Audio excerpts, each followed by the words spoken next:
Hello, I'm Jonathan Bigg, and I'm here to talk today about the Forensic CAMHS consultations. So what is a Forensic CAMHS consultation? Forensic CAMHS consultation is something we use for a good deal of our clinical work, and so it's an indirect intervention. We invite professionals rather than families to come along to discuss a case that they may have and that they're concerned about, particularly if they're concerned about the risks of serious harm and what to do about the presentation of the case. So we would ask for the person making the referral in for a consultation to meet with us, perhaps with other colleagues from theirs or other agencies who are involved with the case. And we would have usually about an hour to discuss the case, the details, what the person wants from the consultation, chew over the issues to do with the case, and then come up with a plan at the end. We make some notes. We give those notes to the professional at the end of the session with an idea of what they might do next.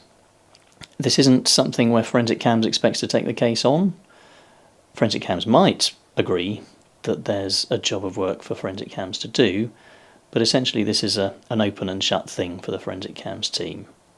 We run this format on case-based referral basis and also within forums that we run across the Hampshire and Isle of Wight region. So similar format is likely whichever of the Forensic CAMHS personnel is involved. But ultimately the person bringing the case and the network will hopefully have a more robust understanding of how to understand the case, how to understand the risks, and also the psychological profile of the person that they're dealing with. So what should you come prepared with to a Forensic CAMHS consultation?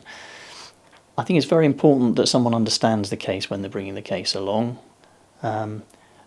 Ideally more than just lots of detail about the risk issues, but about the person and their circumstances, because a lot of ideas will come from that in the conversation.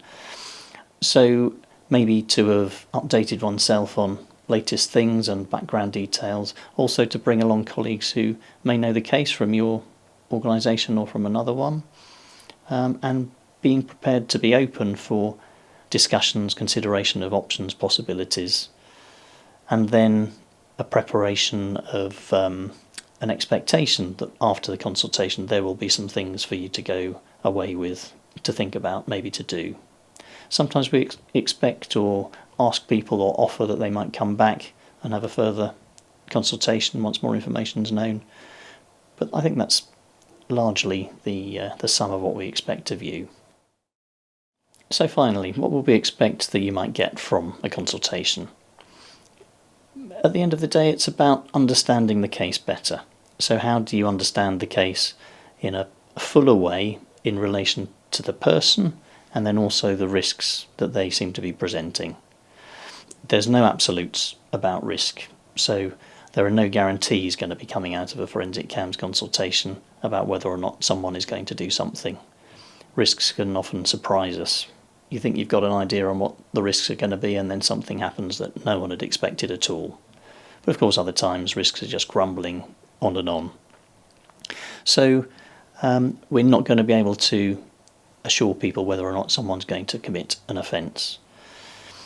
But then at the end of this, I guess there would be often a wish that Forensic CAMHS might get involved.